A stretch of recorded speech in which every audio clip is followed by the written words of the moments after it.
Hello, everybody, and welcome to the after show for the end of Just Around the Corner episode 6, no, episode 7. Correct. So that happened. What was the original plan? Changeling. The original plan was to have you guys play this session purely as your non-fetches, to learn them, to understand them, get into their mindset just a little bit, not necessarily to like all of a sudden completely connect with them. And you were going to be running through fairy tales. The idea was fairy tales are colliding, and you need to write them and go and tell the story to its proper conclusion. You were on the right track towards the end there. It could be that I was just a little too vague and I wasn't giving out the details as well as I should have, or in a better way, something to learn from. But you were each going to go through your specific fairy tales and try and fix what's wrong with them. There was going to be multiple violent solutions and a few solutions where the four of you could come together and all survive. It basically was going to be a test of, will you four who really don't know each other work together, or are you willing to sacrifice one another, knowing that at the end you might be free? I'll be honest, Mia was very tempted to just be like, yeah, just take one of them. Yeah. Right. So that was the plan, and you would have come to the end of all of that, and I would have pulled the rug out from under you and been like, yeah, he wasn't going to let you go in the first place. This is all just in his domain, and he's just toying with you and teasing you, and then he was going to feed upon your sorrow and anger and all that stuff that would have come of that. And then next episode would have been back to your fetches, working their way through the hedge, maybe running into a goblin market, which would have been interesting, until you eventually show up nearby enough where he draws you to his court, and you have the deals and the conversation that you had here with maybe a little bit of different, more knowledge and other things. Having dealt with a freehold and a goblin market and that kind of thing would have been kind of interesting to watch. But this ending worked out perfectly as far as I'm concerned. Yeah, for sure. So that was the original plan. It was to connect you. It was to connect you to your actual selves, so that next episode, when you had to make a decision, there was a little bit of weight behind it, and not be like, well, we don't know these people, fuck them. It was to ground you. I still think we got that today. I'm gonna be real. I do too, because you got that. But that was the original plan. Why do a full session with them and then go back to the fetches and do a session there?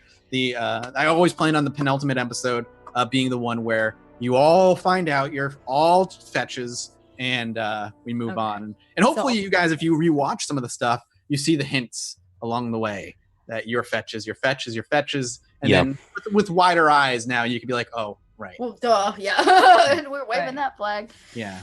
Oof. That was the plan. I am curious though, since I know you guys are still like on the hoof. Is there anything that I left dangling? Any plot threads or just questions that I left unanswered? I'm curious. Does Matthew come back and kill Darian and Ida? Well, I don't want to say that if we're going to pick it back up again, aren't we? Okay, true. If we ever revisit this in the future, what happened to Matthew, what Matthew is doing, you worry about that when you come to it. Okay. Also, I do wonder if there's a side effect to carving the true name of a fae into your flesh. I also considered that, like, as you did it. But yeah. I thought you didn't get the name in its entirety. I thought you just got it to like the best you could see. We didn't go over like exactly how well it was carved in. That's something for session 1 of a season 2. Okay. Yeah, I got like six successes, so it was over a crit success, so it was pretty good. It was over a crit success, and you did really, really well. So like, again, I left those threads dangling on purpose, because if we ever do return, and even if we don't, to have those questions always there is I find fascinating. So. Oh, for sure. The reason I totally went down that route was like, I can't just leave here and be happy as Saren because my thing is justice. So I was like, if I can come back and do justice. Right. Mm-hmm. Mm-hmm. Yep. But damn, I had to persuade you to destroy my car keys, so you'd have to recreate them. That I was like, oh, how do I get him to recreate my car keys? I'm gonna swing at him with the car keys. You destroyed me. That's not exactly what I was intending. Then when you recreated me without my kit, I was like, yes, that's perfect. Nice. Yep. That was really smart. Oh man. Yeah, I missed that till the end, and then I was like, oh, I did too. Oh, look at you thinking deeper. I had to call back to episode 1. I was Googling, like, what car did I have? I'm pretty sure it was a Challenger. Yes, I will go for a Charger. It's very similar. Wow. Yeah, man. I've been bottling all those secrets So- for fucking like 2 months almost. So is that like the plan to I guess essentially win, is to kind of like trick the Fae with the deal and like try to leave something There's- out or something like I that? assume in So their that's- domain. Yeah, the thing is, to kill a Fae is goddamn near impossible. The Fae in general are, in a lot of ways, though not specifically, the most powerful creatures in World of Darkness.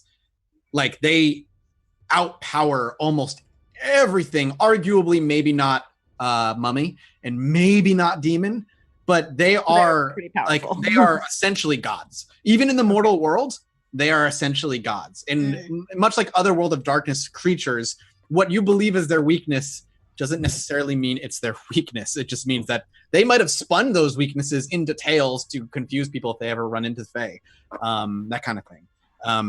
But yeah, they are especially in the hedge and in their and even further in the dreaming, which is their domain, which is where you were. They are just veritable gods. You can't do anything to them, and it kind of sucks in a way as a player to deal with that, because as a DM, like, it's like, well, I just do this and then it happens, because that's just how powerful they are. But you want to leave outs. You want to leave little things. So like the carving of the name, the wrong car keys, that kind of thing. Wording it in a way that makes sense to you. And those are your outs. And the bit that led there, you did like warn us ahead of time, specifically Bub, you were like, look, this will be a big roll here. If you choose to do this, I'm warning you. And then we did get 10 dice on it, and it was just very unlucky. So That was, I mean, there's nothing you can do. But yeah, Fae, it is very hard for you to kill a Fae if you're not also a Fae yourself. Okay, so that was never really an option to like. Yeah. I was somewhat aware going in, but I was like, Saren really doesn't know this. She isn't genre aware. Right. Of course. And intelligence 1, so. Yeah. It's I mean, as far as like what I had planned for the campaign, this is the arc. Like, you were all fetches from the moment I knew I was gonna DM. And I was like, all right, you're fetches. We're playing Changeling. I have a cool idea. I want to run with it. And I knew at the end you were going to have a choice. It was going to be a choice to save the ones that were kidnapped or continue to lead your lives and take the lives that you've been given. Each one is a positive and a negative that is associated with it. The in-between, that was left kind of in the air. Each episode was a very vague general idea of what story points I wanted to lay out, but everything else was very off the cuff. Because especially in a world like Changeling specifically, unlike say Vampire, where the world runs on political law and all this other stuff, shit can just happen if you do the right thing. So I never went into an episode and be like, here's how this is going to go. I want them to encounter this, this, and this. I was like, no, this is the general idea, and I know what they're going for. I will just watch and act. Yep. So this these fair folk, if you will, were they of your immediate creation, or were they of the like the higher ups? This is like the Tuatha or Tuaha, like the she folk. You're asking if these two particular Fae characters are my creation? Yeah, are they like, are they named in the universe? Is this something like Oberon and Titania? No, they're not. They're just mine. Okay. But I assume that they're the top tier Fae, like King and Queen, etc. Well, they're true Fae. Yeah. Yeah. As far as whether they're kings or queens, I don't know. Who knows? They just really liked you calling them that. It doesn't mean that they're kings or queens. It just means that they have a domain, most true Fae do, and their wants and desires and all that stuff mean and are alien to you, and you mean nothing to them. So, right. But yeah, those two characters specifically are just my creation. Gotcha. Man, felt so insignificant. Even though we came out on the opposite side, I still feel like we lost. I don't know. I think we came up against Fae, lived, which is, reasonable. Managed to pull the wool over their eyes and get their true name. I'm sorry, when we get their true name, that's a massive win. But if we end up besting them, like at the end of the day, we beat them. They lose all of their power. We become a pile of sticks again. I'm perfectly okay with that, and Saren is perfectly okay with that. But also, we I are independent of their already control. ready to take that life. We are independent of their control, and we have a soul, right? So, I mean, that's the question, right? And that's I actually like that you guys debate and argue about that, because that was the theme of this game from day one, was identity. who are you, what makes you you. And each one of those monologues, I don't know if I was, again, one of the things I'm not sure if I made clear enough, wasn't a monologue of me talking. Each monologue was the Fae talking to you, to the captured ones, because Darian had, in my mind, Darian had asked a question because he was new, and each monologue was a little bit more of the answer that they were giving. Every time was a little bit more of the changeling talking to the four of you, until today, where we start as the changeling, so there's no need for a monologue because he's done talking now. That makes complete sense. It does. That's why each monologue is themed, and it seems like it's talking about a very specific topic. Yeah, that was a meta game kind of. That's not me. That's not Mathis. That's the Fae talking to the four of you in cages. You tricksy bastard. Wow. But that's the theme. That was always the theme. And I knew that there was no matter what you guys did at the end here, one of 1,000 different contracts, whatever deals you struck, none of them were supposed to feel good. They weren't supposed to feel like we fucking won. It was either we did the right thing, I guess. Yeah. Because we're dead now and the changelings are out there, but now the changelings have to deal with being in the mortal world again after being gone for however long. Or the fetches go back, but you also now like you leave the rift open and all that other nonsense, and none of the choices were going to be a positive winner choices. There is no winning, and that's against the god. Yeah, and especially a god who has no intention of stopping kidnapping people over time. I mean, that's just how they subsist. So why would they do that to themselves? But the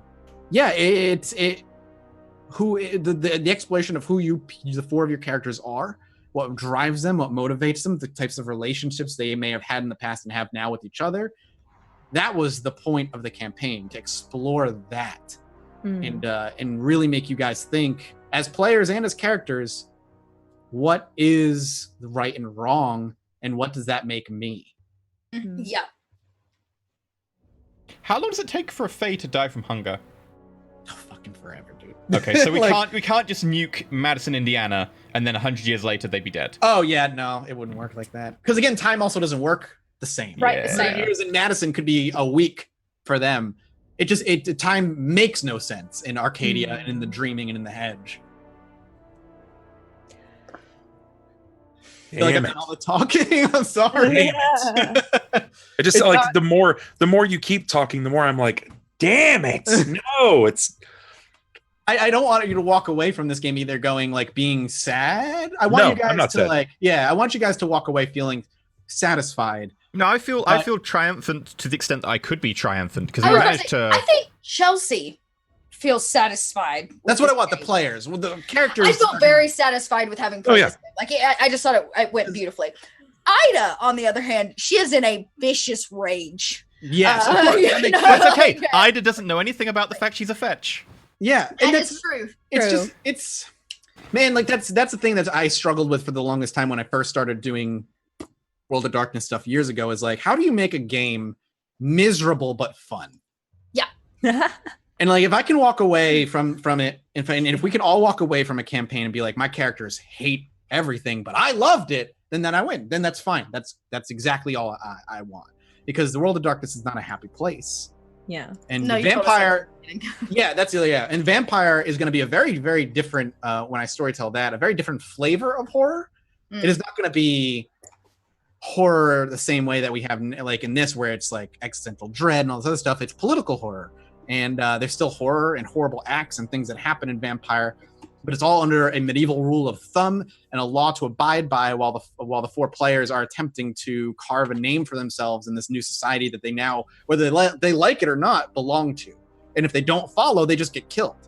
And that's something they have to come to terms with. And that's why I really like doing Vampire with always having the players make licks, fresh vamps, because especially if they're new to Vampire too, they have to learn their way into that. It's the same way I do like Inquisition stuff with Warhammer. Yeah. It's like you want to introduce them like fresh into the Inquisition, so you'd be like, hi, here's the line, don't step over it. Here's stuff you totally want to step over this line, like breadcrumbs. Yep.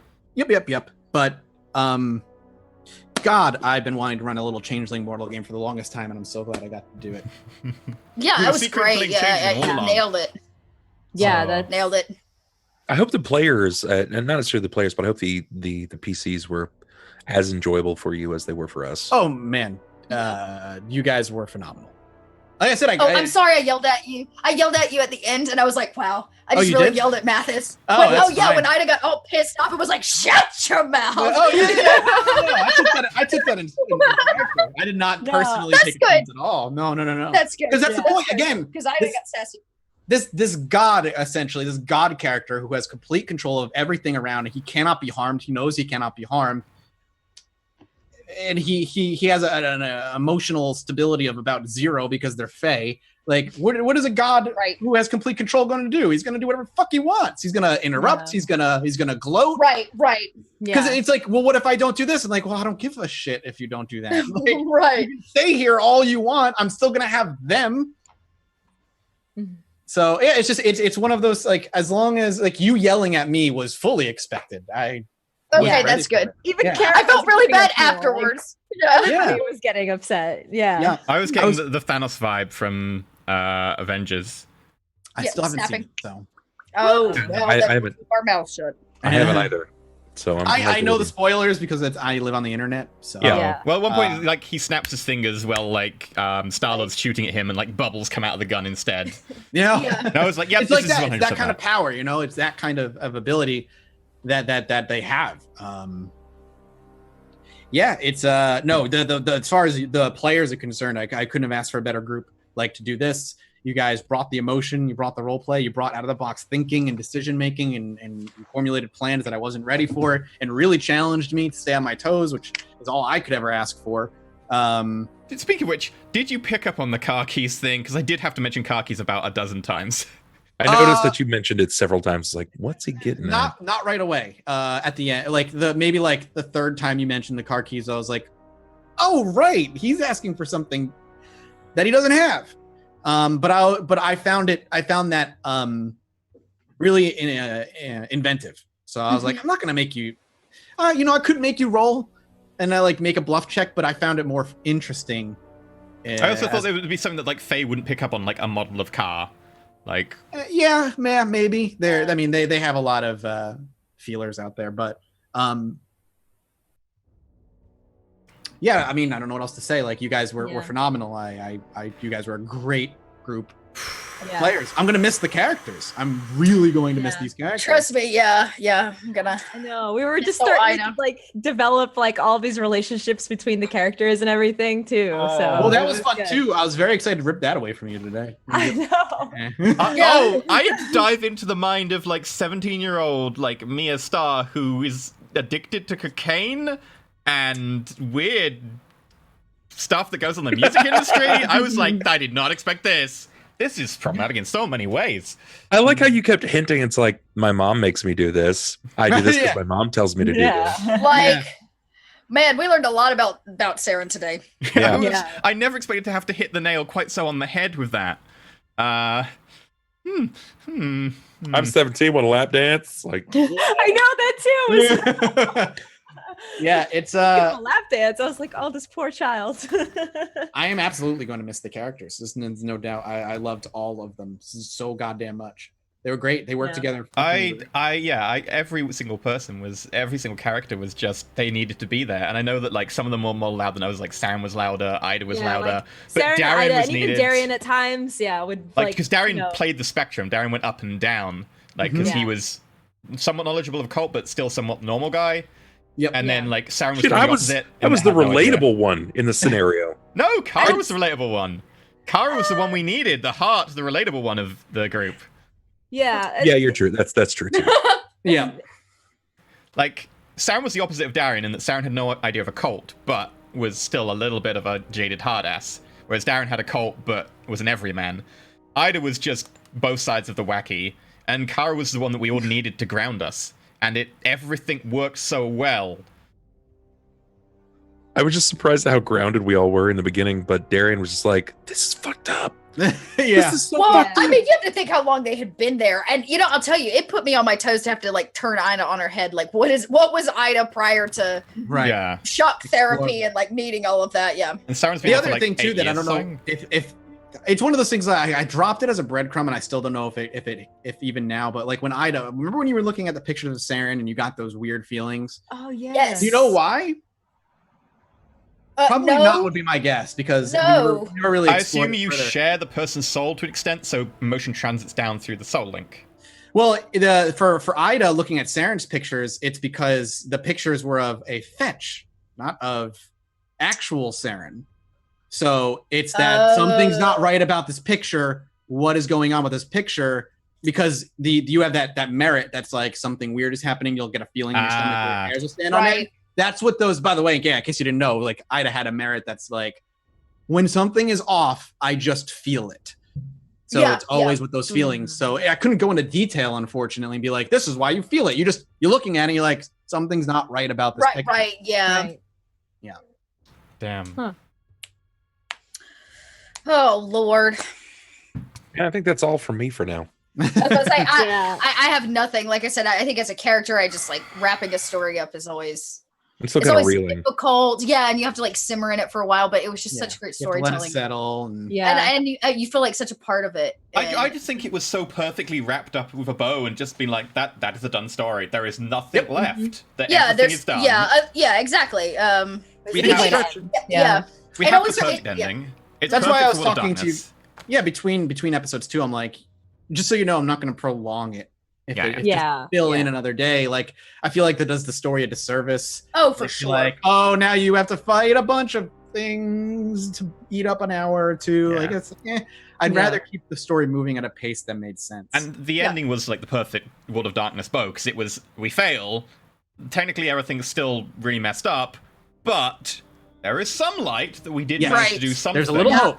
There There's is a always a glimmer of little hope. Yep. Yep. And I think that was just the perfect ending to the Loved it. perfect story. Yep. Okay, Or I do have something. Okay. The fucking bucket. Yeah. Oh yeah. the You want bucket. details on the bucket? Yes. Yes. So my guess is it was a manifestation of the leak. The leaking. Yes. It's leaking. That is correct. So initially on session 1, because you were not really physically there, you were kind of in a dream world. It represented the leak in your dreams, but every time, it also served as a kind of a MacGuffin for that last moment where you water the plant. However, throughout it was a manifestation of the leak of the hedge into the mortal world. It was always there because there was always leaking, and because that's just how the Fae work with metaphors and symbolism and fairy tales and stuff. It was being represented the best way the mortal world could represent it, which was a bucket catching a leak, even if there was no rain. Mm. And yes, you all killed Lilia, by the way. That is something else that I wanted to drive home. Lilia could have been saved, but I felt like that was a prime opportunity to teach you World of Darkness that you are not always the hero. And the decision to do what you did, she was eaten maybe like 2 hours afterward. Like the Briar Wolf just like tore her up and devoured her. Oh. But that's, that just in case like there's any confusion about that, she's dead. She died that day. That's I thought- I thought so. She's That dead. was my Just thought. confusion. She's dead. She's Just to dead. clear it she up. died that day. She's I dead. just want to make sure she died. Just drive Did- that in.